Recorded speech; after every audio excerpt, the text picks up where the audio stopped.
ready to ditch the endless swiping, and finally find a connection that's more than just a fleeting match. First things first, download Hinge from your app store and let's create your profile. You can sign up using your phone number or Facebook account for easy verification. Now, the heart of Hinge, your profile. Unlike other apps, Hinge encourages detailed profiles with prompts.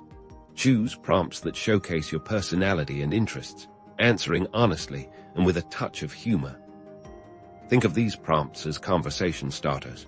Avoid generic answers and share unique details that others can connect with.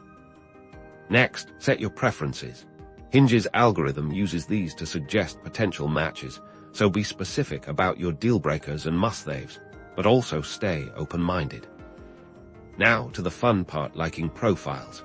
Instead of swiping, Hinge lets you like specific photos or prompt answers.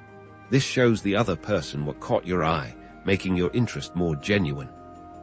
When someone likes you back, it's time to start a conversation. Ditch the generic "hey" and reference something from their profile. A thoughtful opening line drastically increases your chances of a response. And remember, Hinge is designed for real connections, so be yourself, be authentic, and most importantly, be patient. Happy hinging.